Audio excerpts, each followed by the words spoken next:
Hey y'all, I am back with a question, a scenario. This scenario actually contains three questions that I will address. So let's get right into it. Let me read it through. It says, I recently went through a breakup with a woman I met about 6 months ago. We connected instantly. Same age, similar lifestyles. They both have kids around the same age. Shared interests, gym, food, music, and they both wanted a long-term relationship. Things felt amazing. We spent a lot of time together, including weekends away and family events. Okay. However, there were some challenges. I have ongoing court issues with my ex overseeing my son, which has caused a lot of stress.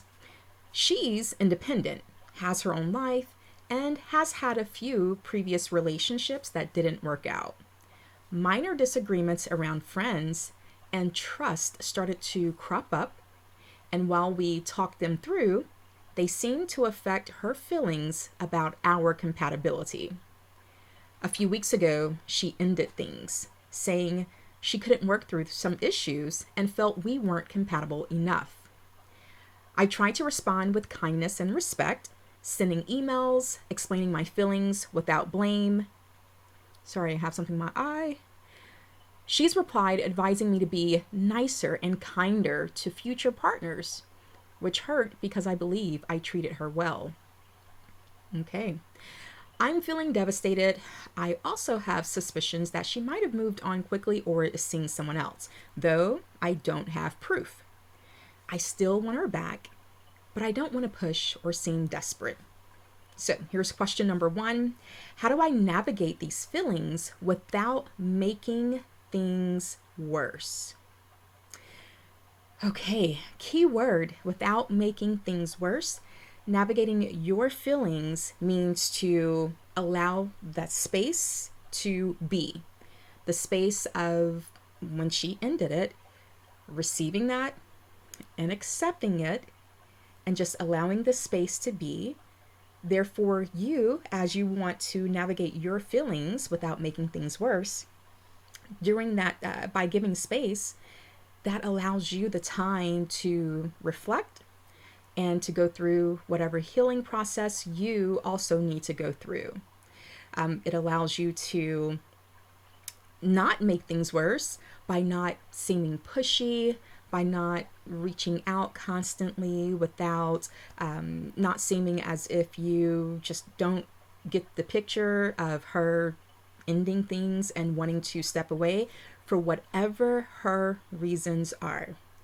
I hear you when you say that you suspect maybe there's someone else as far as her possibly moving on quicker or quickly, but you don't have proof.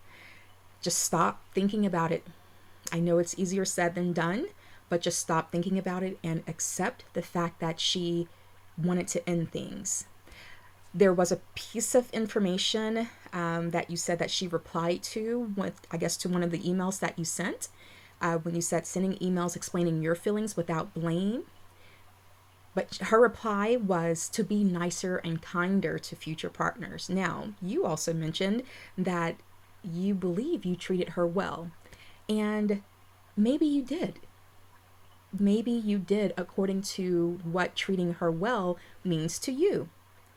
But that could be a disconnect with how she receives and feels being treated well means to her and what it may feel to her.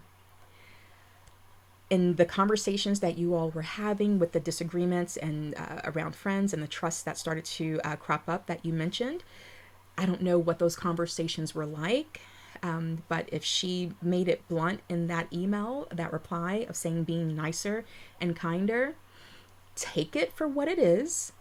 Use that to self-reflect during the space that of her ending it. So now you have the space that you can actually use and say, okay, what did I do? How did I operate? When I thought I was treating her well by doing this thing or saying this thing, what was her true response? Let me go back and think about what her true response was. What did she say? Also, how did she say it? What was her body language? A lot of that is just basically what I'm describing is basically looking at and reflecting on the different forms of communication that she may have given you during those times of being in the relationship. Because people do communicate in multiple ways. Some people will speak to you straightforward verbally. Other people, they may hold back. They may not say exactly what they feel or how they feel. And they may communicate more with their body language, their actions, their their um, their level of engagement or lack of engagement. All of those different things are ways that people do communicate, especially in relationships, if it's not necessarily directly stated. However, in the email reply, she actually did directly state something and about being nicer and kinder to future partners. And your response to that was saying that you believe that you treated her well. And I would just suggest to kind of pause on that and truly listen to what was being said, listen to what she wrote, because sometimes people will communicate directly. Sometimes people will communicate straightforward, get straight to the point, but we don't always receive it as such. We decide to define it as something else, or we will try to say, well, that can't be what it is, but a person may have just actually told you straight up what it is. And so being nicer and kinder, that may, it seems like those are her like final words to you as far as the reply. So do some self-reflecting and just truly understand that everyone receives kindness and love in different ways. And maybe your method of treating her well, being nice, showing love and care and compassion, it may be great. It may work and be something that someone else, another lady, may appreciate, but maybe just not that particular person that you were in a relationship with. Basically, if you've heard of the five love languages, everyone has a different way of how they receive love and how they feel that they are loved and how they want to be loved. Even if what you're doing is kind, even if what you're doing may be something that a lot of people ask for, and maybe it just didn't work for her. It just maybe did not work for her with whatever love language you were doing or giving. So I'll stop there for question number one. Question number two: is there a way to reconcile or reopen communication respectfully, or is it better to fully step back? Fully step back, the latter. Fully step back to allow that space and that time, because right now the emotions are still fresh for both of you. The emotions are still there, and she may not be in a space of where she wants to just do basic communication right now. She may need that space and that time to work through whatever her feelings are and to maybe work through whatever she's dealing with.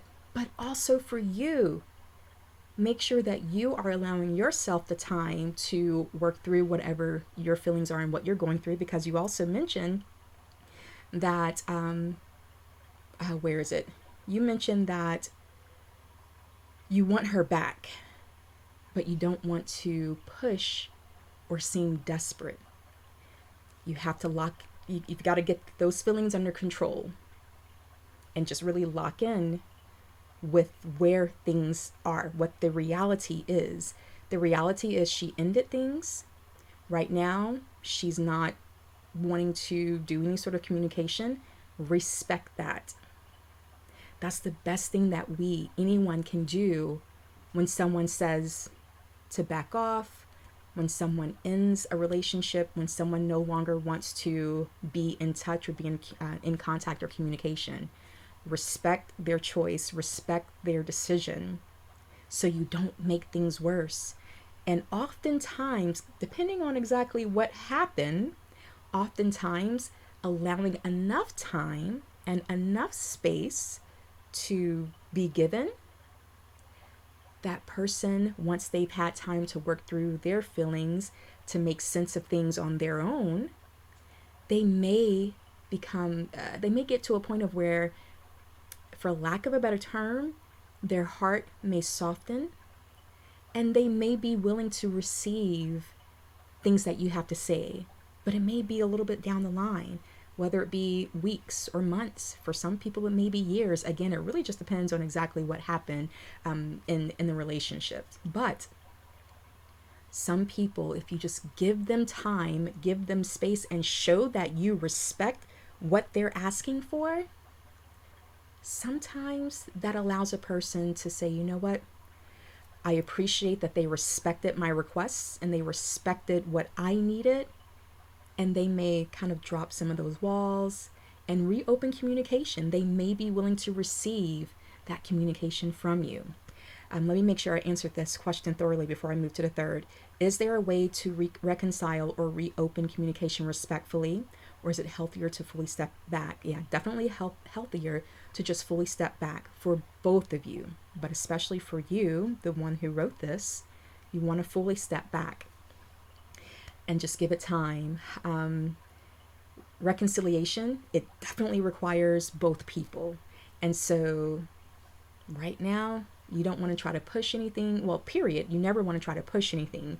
You don't want to try to force her or anyone to talk to you. You don't want to force anyone to answer your emails, respond to your text messages, see you. You don't want to do any of that, because that just pushes people further and further away. And that makes things worse. So just respect the space and don't try to force any sort of conversation or communication, whether it be via email or text messages or phone calls or whatever. Third question: how do I handle seeing her in social settings while protecting my own well-being? Okay. In this question, you're asking how to protect your own well-being if or when you see her. You have to learn or understand, become aware of what you can handle. You have to find out how do I say it? You want to see and find out, if you do see her, is that going to throw you into an emotional spiral? Just right now, without seeing her, in your thoughts, do you still get shallow breathing? Do you still feel or experience shallow breathing? Do you get like a cold sweat, or do you just break out into a sweat or whatever? Do you get a little anxiety or anxiousness as far as feelings that you may feel by thinking about her, by thinking about the relationship, or by even thinking about her response in the email saying be nicer and kinder? Like, does that still affect you? If anything still affects you when it comes to just the thought of a person, it may mean that you may have to pause on being around whatever the social gatherings or settings are where you know she's going to be, or where the chances may be high of where she may be. If that means to communicate with maybe whomever the host is or the organizer is, let's just say you all typically gather at someone's house. See if you can find out from the person's whose home is the gathering spot for that day, and find out, hey, did you invite such and such? Do you know if she's coming? So therefore you can do exactly what you said, protect your own well-being. Sometimes protecting our own well-being means that we may need to take the step back and sit out. Sometimes we will need to sit on the sidelines and not be in the middle of the group gatherings for a while, or constantly going to the gym, for an example, because that was one of the things that was mentioned earlier about what they have in common, gym. So maybe, and I know it may, for some people, hearing that, it may suck, but again, the focus is on protecting your well-being. So if you know that seeing this person out at social settings may still affect you emotionally right now until you go through your healing. Because if you're asking that question, that means it's still bothering you, understandably so, but that means it's still bothering you and you have not healed from it yet. So that means you may have to pause for the cause and say, okay, I'm going to sit this event out, or I'm going to go at a different time than what I know she typically goes, to the gym or any other places that you both have frequented. It's temporary.